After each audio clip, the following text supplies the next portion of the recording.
বলতেছে আমেনা গো, আমি হইলাম দুনিয়ার এমন নির্যাতিতা স্ত্রী, আমি হইলাম এমন একটা নির্যাতিতা স্ত্রী। আমার স্বামীর আমি এমন ভাবে ডাকছি, কিন্তু আমার স্বামী আমারে আমার স্বামী আমারে আল্লাহ ডাকতে দিত না, নবী ডাকতে দিত না, নামাজ পড়তে দিত না। এরপর আমি আমার স্বামীর অত্যাচার আমি সহ্য করেছি। আমি এমন ভাবে রাতের অন্ধকারে আমার স্বামী কখনো বাড়িতে আসবে এর আগে আমি আল্লাহর বন্দনা গাইছি। আমার স্বামী যখন ঘুমায়া গেছে আমি গভীর রজনীতে আল্লাহর শান গাইছি, গভীর রজনীতে আমি আল্লাহর প্রেমের গান গাইছি। কিন্তু আমার স্বামী আমার মূল্যায়ন করে নাই, মারতে মারতে শিকল দিয়ে আমার আঘাত করছে।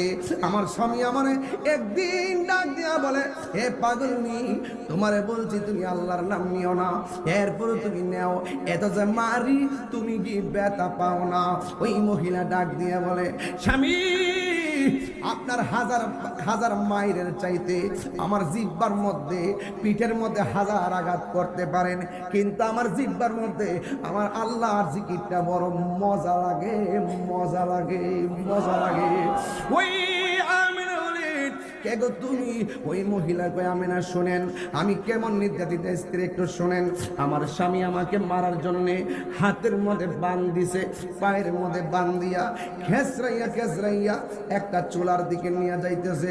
চুলার মধ্যে বিশাল বড় একটা কড়াইয়া বসাইছে, কড়াইয়ের মধ্যে একেবারে ভর্তি কইরা তেল দিয়া দিছে। ওই তেলের মধ্যে আমারে তেলের মধ্যে আমার ফালাইয়া দিব। যখন আমার স্বামী লাকড়িগুলা গুছাইতেছে, তেলগুলা কড়াইয়ের মধ্যে ডালতেছে, আমি বুঝা ফেলাইছি আমার স্বামী তো বেঈমান, আমার স্বামী তো কাফের, আমার স্বামী তো আমার আগুনে ফালাইয়া দিব, কড়াইয়ের মধ্যে তেল ডাইলা নিচে আগুন ধরাইয়া দিব। ওই মুহূর্তে ওই পাগলনি আমার আল্লাহর এক, যার কেউ নাই তার কে আছে, আর জবান খুলে কোনা তার কে আছে, ডাক দিয়ে বলে, আল্লাহ, ও আল্লাহ গো, ও আল্লাহ, আমার স্বামী আমার দেহের মালিক, কিন্তু ইমানের মালিক হলো তুমি, তুমি আল্লাহ।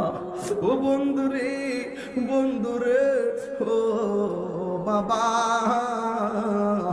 এই আমি পাগলের ডাক দিয়ে আমি না গো, আমার স্বামী আমার হাত পা বাঁধা তেলের মধ্যে নিয়ে যাইতেছে। আমি আমার আল্লাহরে ডাক দিয়ে বললাম, ও আল্লাহ, স্বামী আমার দেহের মালিক, তুমি আল্লাহ বলে ইমানের মালিক।